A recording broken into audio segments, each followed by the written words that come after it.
Symptoms of ADD. Let me begin by telling you this. You are not lazy, crazy, or stupid, and you're not alone. Many other people are facing the same challenges you are, but no two cases of ADD are ever alike, and all of our symptoms vary widely, and even vary within ourselves depending on our mood, movement, environment, and place in life. So what does ADD look like, or what are the symptoms?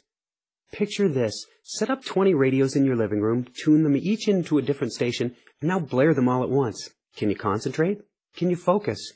Do you know what to follow and what to tune out? That's often the ADD mind. Or picture this. You slept through your alarm, you're late for class, and you can't find your keys.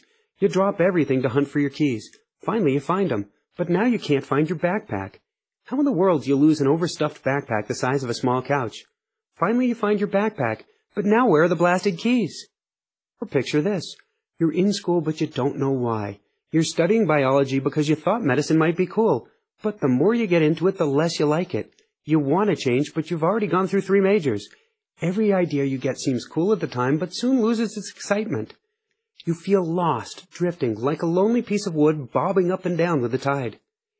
ADD is very unique. It comes in all flavors, shapes, and sizes. Many people without ADD think everyone has our symptoms. Distractibility, lack of focus, poor time management skills. Who doesn't that describe at one point or another?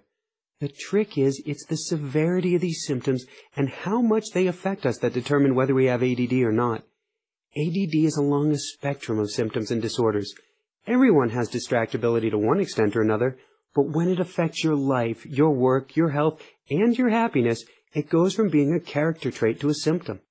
Along those lines, there's been a lot of talk lately about attention deficit traits. I think Dr. Ned Hallowell first coined this term.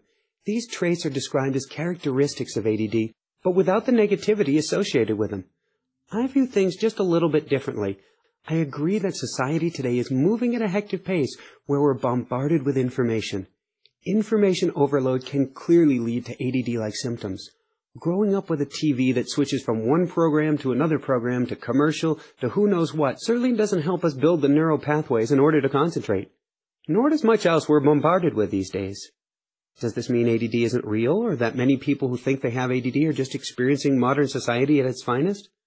Who knows? I'm not a doctor, but we know it's genetic or occurs from one generation to the next, and I'd be willing to guess just as carcinogens can trip the cancer gene of its present, modern society is tripping the good old ADD gene.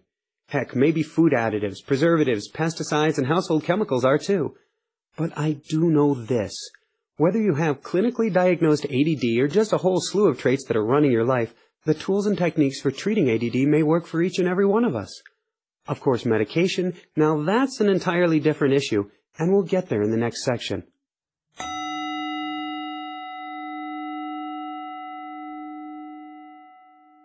ADD symptoms.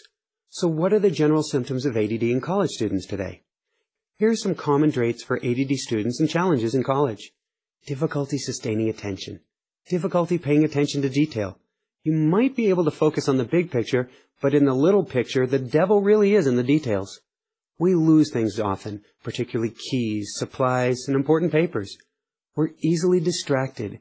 We forget to do things. We have difficulty with our short-term memory. We react impulsively or impatiently. We might blurt out, pick me, or just blurt out answers and not wait our turn. We have very poor planning and time management skills. However, there are also some big advantages to ADD in college. We tend to be very intelligent. We just have to find a way to harness it. We're very energetic. We're fast thinkers. We think quick on our feet. We're more creative. We can hyper-focus and get a lot of work done in a very specific area in a super short period of time. We're very intuitive as to what is going on with other people, though we may not have a clue as to what's going on with ourselves. We are always trying to help others around us, which can be a great advantage.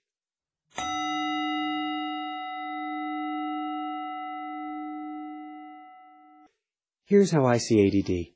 Basically, we don't have enough neurotransmitter activity to stimulate or wake up our brains, which might explain our affinity to sleep late, among other things. Either our brains aren't producing enough of these stimulant-type chemicals, or it's being reabsorbed by the body too quickly and not being used. Either way, our brains aren't getting enough of the stimulant they need to focus and function properly. Ever seen a coffee addict before they get their first cup in the morning? That's what our minds are like.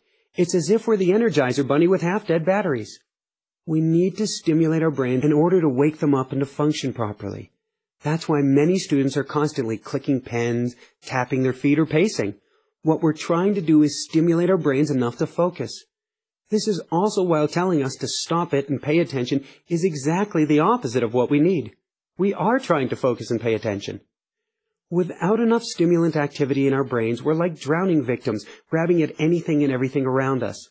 That's why we can't focus. We're grabbing at 10 different things at once in order to wake up our minds. It's also why we're drawn to the most exciting or risk-taking activities in the world, and often the dangerous ones, and to illicit drugs. We're looking for whatever will stimulate our minds and wake up our brains. It's also why we may play loud music or watch a movie to help us study, a common technique by yours truly who struggled at times while writing this. For the ADHDer, which is somebody with ADD with hyperactivity, we tend to bounce off of the walls to stimulate ourselves and get our minds going. That's our coping mechanism. For the ADDer without hyperactivity, it's often more subtle and something internal. We're daydreamy, lost in the clouds, or flighty. We're also trying to stimulate our minds, but don't use our bodies or actions to do so. The end result is the same. If we can't get our brains woken up, we struggle to do the most basic tasks. Even getting out of bed in the morning can be a monumental exercise, like trying to heave a giant tank off of our chests. But if we can get our minds woken up, we tend to have supercharged brains. Why? Well, let's look at it this way. It's as if we've been lifting weights all day with one arm tied behind our backs. Just think of how much stronger we are in everything we do when we can finally use both arms together. And because we've had to find so many ways to cope with having that one arm tied behind our back, just think of how much more creative we are than that poor soul who didn't have the opportunity to struggle and overcome challenges. And that's why ADD is a gift, because we have tremendous strength, energy, creativity, focus, and drive. It's just getting the music out that's often the challenge. But when we learn to do so, we take off like rockets headed for the stars.